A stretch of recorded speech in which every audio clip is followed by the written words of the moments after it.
Hello again. I'm constantly amazed at the way in which slavery in Africa is represented as something which white people introduced and inflicted upon that continent.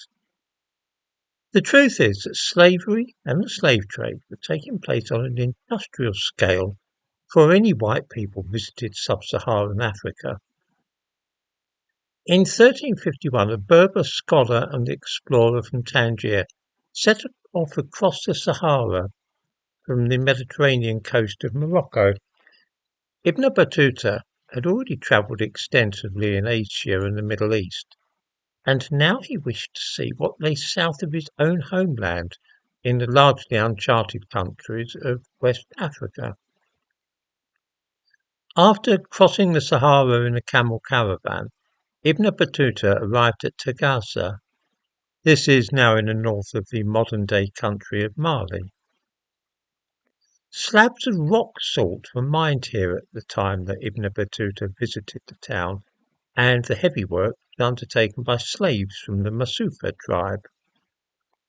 After spending some time in Tagaza, the caravan moved south again, eventually reaching the capital of the Empire of Mali, which lay on the banks of the river Niger. This was a Muslim realm, ruled by a black African sultan. Slaves were so common that Ibn Batoutah was even given one as a present. After looking at other districts of West Africa, Ibn Batoutah returned to Morocco, travelling with a caravan which was transporting 600 female slaves north across the Sahara Desert. To the east of Mali lay another black realm, which was so extensive at one time that it might not inaptly be called an empire. This was known as Canaan, and our information about it comes principally from Arab geographers. In the 7th century, a leader of the Arab armies which conquered North Africa established a base in the middle of dense forest, which at that time covered part of the Tunisian coast. This grew into a city called Kairouan. Mosques and a university were founded, and the city traded with a power which had grown up in Central Africa, not far from Lake Chad. Some of the nomadic tribes which roamed the savannah south of the Sahara Desert were banded together and put down roots, building walled towns. By the 9th century AD, Canaan was one end of a busy route running south from Kairouan and ending in their own territory.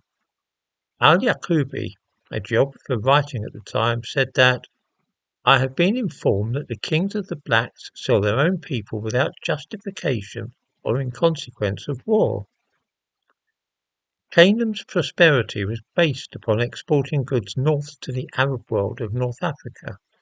Camel caravans travelled across the desert carrying two principal cargoes. One was salt. There were mines where this was dug out by slave labour. The other thing which was sold to the Arabs was people.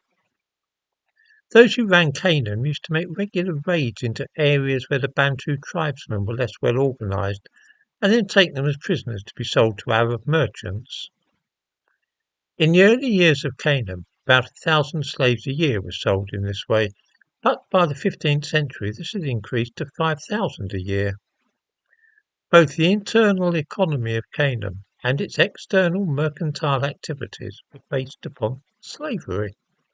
Slaves worked the salt mines and also undertook much of the heavy and unpleasant physical labour in the cities and farms.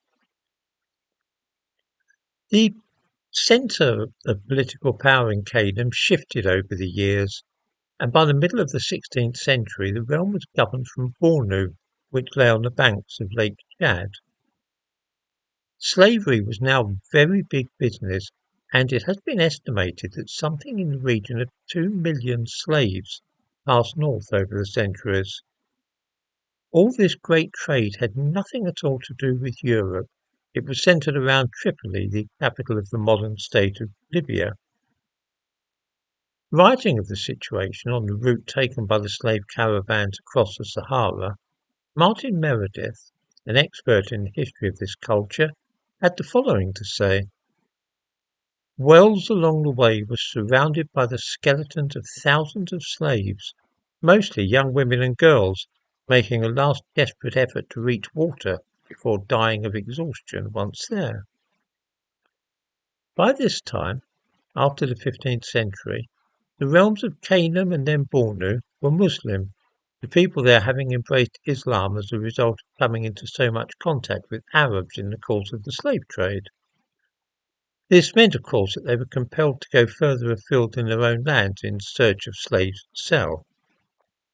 Mindful of the prohibition laid down in the Hadith about enslaving Muslims, they began raiding ever deeper into the forests of Central Africa and bringing back prisoners of war who could be sold to the Arabs or forced to work in the salt mines. The slave-based economy of Bornu lasted, almost incredibly, until the 19th century. None of this fits in, of course, with modern ideas, which always wish to cast white colonists and empire builders as the villains preying upon helpless black people.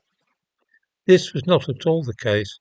Slavery was a feature of African life long before the Europeans turned up, and it is, of course, still practiced to this day in Africa. In the Republic of the Congo, which was once the heartland of the Pygmies territory, Bantu now make up between 90 and 98% of the population. The few remaining Pygmies are, according to one Congolese source, treated like pets. This is simply another way of indicating that the Pygmies are subject to chattel slavery, that they are regarded as being owned by another person. This is slavery by descent, just like that practiced also in Mauritania. Bantu families own families of Pygmies who have served their own families for generations. They are expected to work for their owners but are not paid wages. Instead, they are provided with cigarettes or second-hand clothing. The Bantu describe this arrangement as a time-honoured tradition, and there is no reason to suppose that they are cruel to their Pygmies, nor do they mistreat them at all. They are even regarded with some affection, but this does not alter the essential nature of the relationship between the two parties. Slavery may exist even without any ill treatment or cruelty.